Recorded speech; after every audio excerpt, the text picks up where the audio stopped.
E hoje vamos de mais um notebook OLED. Esse é o ZenBook 14, mais um dos vários notebooks da ASUS que chegaram no Brasil com a tecnologia OLED. Mas antes de falar da tela, vamos apreciar esse design, pessoal. Olha que belezinha.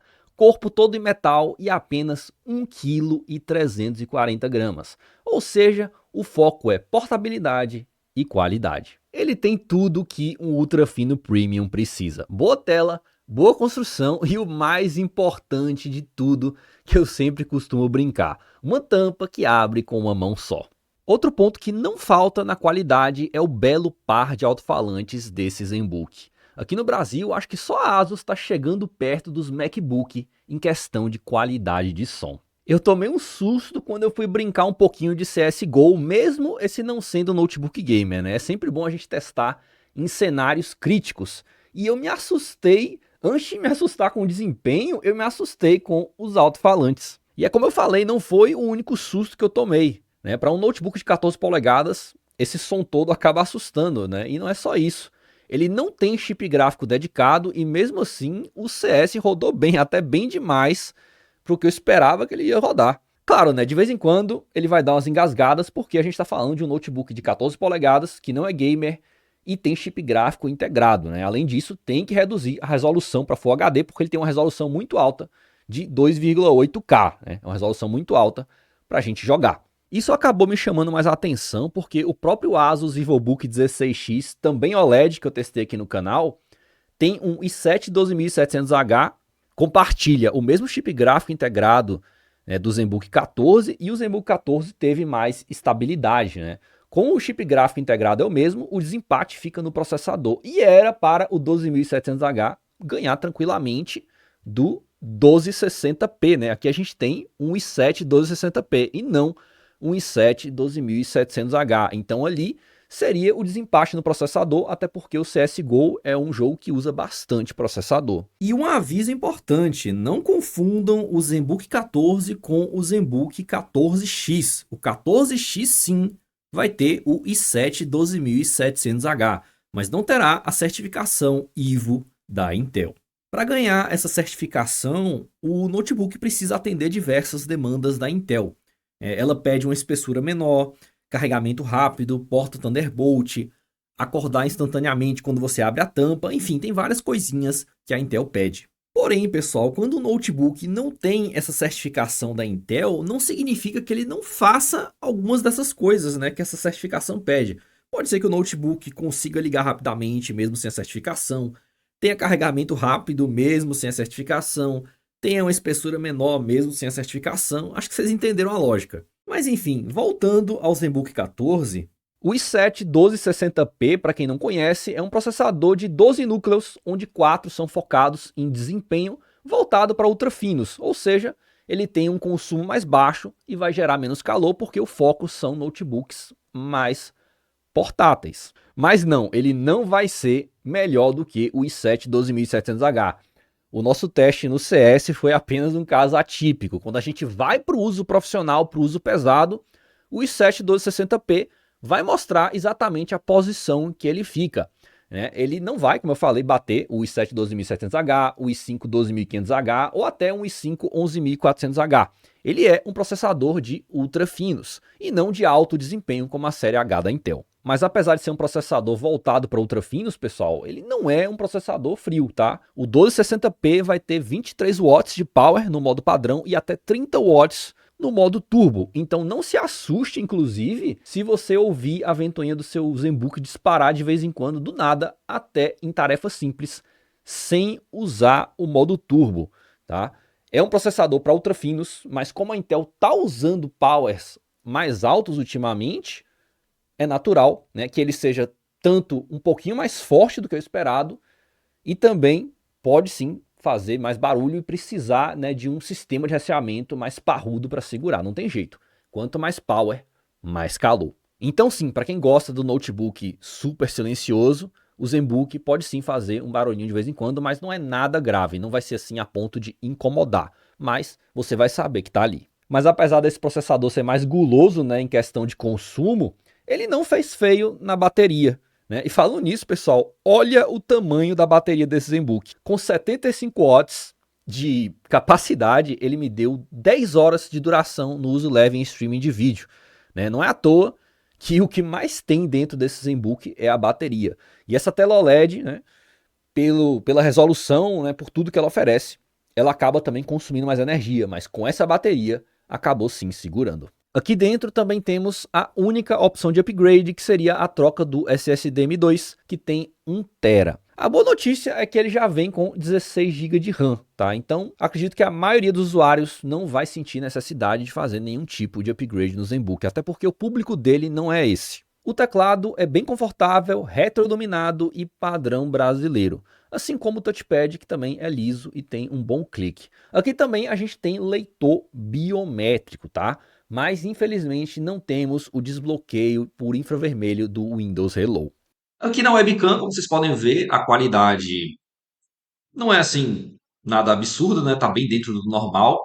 A gente tem aqui resolução 720p, né? Ao contrário de alguns concorrentes que já têm resolução 1080p.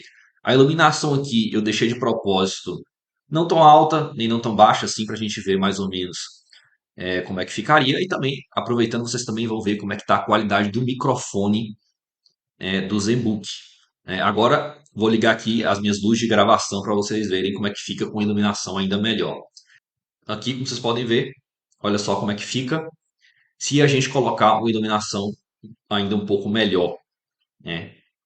Dá uma melhorada, mas ainda dá para ver que a gente está aqui dentro do padrão, né, de qualidades de webcam dos notebooks. Já na conectividade temos 2 portas USB-C Thunderbolt e apenas uma porta USB tipo A, mas graças a Deus ele tem leitor de cartão de memória e também é de alta velocidade, pena que é micro SD. É aquela coisa, é um notebook mais fino, mais portátil, então teremos menos portas que o normal. Os concorrentes também vão seguir essa linha.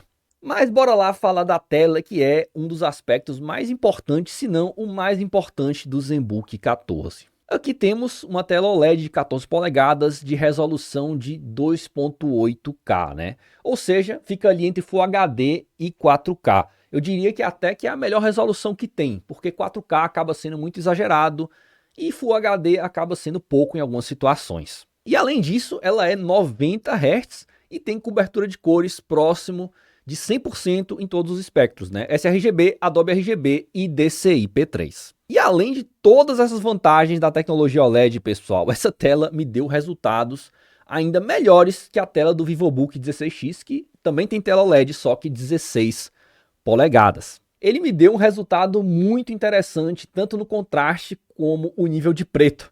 Ele apenas, pessoal, me deu um resultado de nível de preto perfeito e o contraste deu infinito. Sim, essa foi a primeira vez que uma tela me deu um resultado perfeito em alguns aspectos, né? E não são meus olhos que estão falando não, pessoal. Isso, eu não olho no olho assim e digo. Não, eu uso uma ferramenta, né, um dispositivo próprio para isso que chama colorímetro, né? Esse dispositivo pega os aspectos da tela e cria um relatório para você. Então sim, nesses dois aspectos, essa tela OLED teve um resultado perfeito nos olhos do colorímetro. Então a imagem, em alguns pontos, vai chegar perto da perfeição mesmo. É aquilo, pessoal, OLED é OLED. Tanto para o uso profissional como para o entretenimento, vai ser um prato cheio para tanto assistir o seu filme como editar a sua foto. Porém, vocês sabem como eu sou, né? Eu sempre acho alguma coisa que tá um pouquinho errado ali e tal, vocês sabem como é que eu sou. E eu achei. Tem um ponto que eu achei que poderia ser melhor, que é o nível de brilho. Essa é a minha crítica. Infelizmente, o nível de brilho aqui fica na casa dos 400 nits, que é um brilho acima da média, mas não é um brilho assim tão impressionante na categoria dos ultra finos premium. E além disso, a ASUS divulga essa tela como se ela pudesse chegar até 550 nits.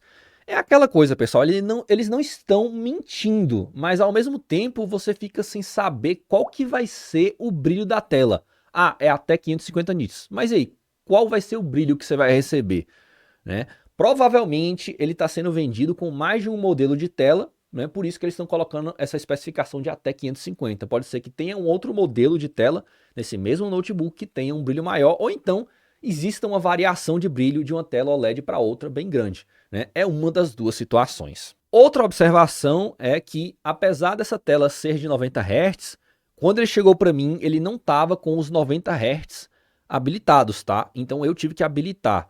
Então, caso você compre esse notebook, verifique se ele não está com a taxa de 60 Hz, caso você queira usar os 90 Hz. Mas também eu já aviso que não vai dar aquela diferença toda, tá, pessoal? Te dá um pouquinho mais de fluidez, mas não é aquela percepção que você vai ter de 60 Hz para 144 Hz.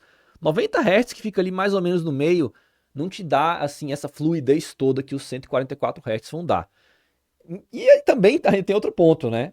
Quanto mais Hz, mais gasta a bateria. Então pode ser que colocar 90 Hz nem seja um ponto tão positivo assim. É mais mesmo, talvez, marketing, né? Você vai olhar, olha só, a tela tem 90 Hz. E talvez seja melhor nem usar. Então, pessoal, esse foi o meu segundo notebook com tela OLED testado, né? Mas agora de uma categoria mais premium. Então, sim, esse não é, assim como o VivoBook 16X, ele não é um notebook barato.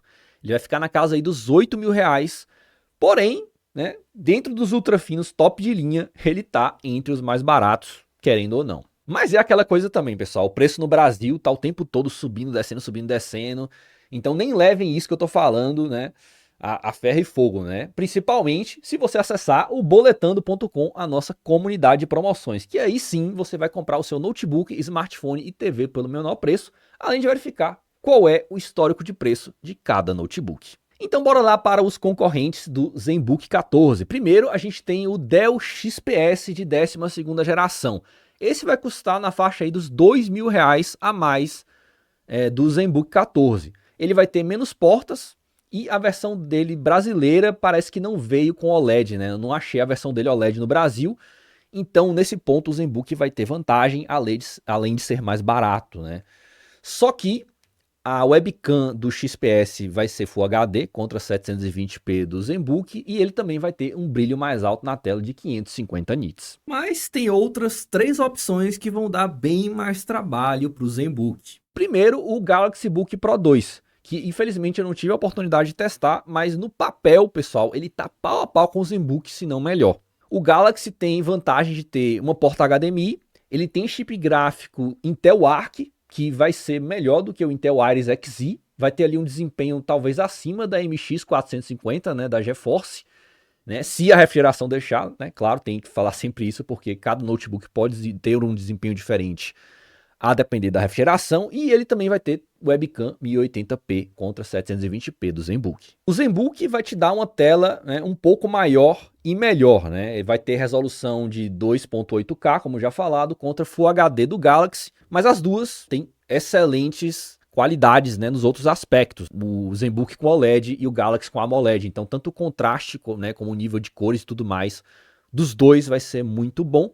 Mas, além disso tudo, o ZenBook ainda vai ter tela de 90 Hz. Então, no final das contas, o ZenBook pode ser considerado como tela melhor. Só que se você coloca tudo na balança, o Galaxy tem mais vantagens do que desvantagens. O segundo é o próprio ZenBook 14X da ASUS, que vai ter um processador mais forte, né, o i7 12700H, e o NumberPad, que é aquele touchpad que vira um numpad. Então, tirando essa questão da certificação IVO da Intel, que é como eu falei, não significa que o ZenBook 14X não consiga fazer, né, algumas dessas exigências da certificação, e também a capacidade da bateria dos dois, que é diferente. O ZenBook 14 tem 75 Wh contra 63 Wh do ZenBook 14X. Tirando essas questões, eu não achei nenhuma assim, vantagem absurda de um para o outro. Que faz assim você falar, quero 14, quero 14X, tá? Então, o que pode ser que pese mesmo seja o preço. E o ZenBook 14X às vezes aparece mais barato do que o ZenBook 14. Então nisso aí, o ZenBook 14X vai ter vantagem além do processador, até porque ele tem uma versão com SSD de 512 GB, então por isso que pode ser que você encontre mais barato. E por fim, um que vai dar bastante trabalho para todos da lista é o MacBook Air M2, né? Eu testei a versão M1, que eu já achei fantástico, e a M2 deve ser ainda melhor, né? O chip M2 da Apple faz milagres em aplicações otimizadas, e para humilhar também todos da lista, pessoal, ele tem refrigeração passiva, né? Ou seja, ele não faz barulho, ele não tem ventoinha, né? Além de ter uma construção fantástica e também um belo par de alto-falantes, né? O MacBook Air M2 tem todas essas vantagens. Então o MacBook Air M2 também vai dar bastante trabalho, né? tirando nas especificações, a versão do M2 que tem um preço mais parecido com o ZenBook 14 vai ter só 8 GB de RAM e 256 GB de armazenamento, né? O que pode matar a compra para muita gente, já que alguns aqui da lista têm tranquilamente 1 TB de SSD e 16 GB de RAM. Aí você acaba tendo que pagar ainda mais caro no seu MacBook Air M2 se você quer mais armazenamento e mais memória. Aí o preço já fica mais distante do ZenBook. Então é isso, pessoal. Eu vou ficando por aqui. Não se esqueçam de deixar seu like e se inscrever no canal. Um abraço.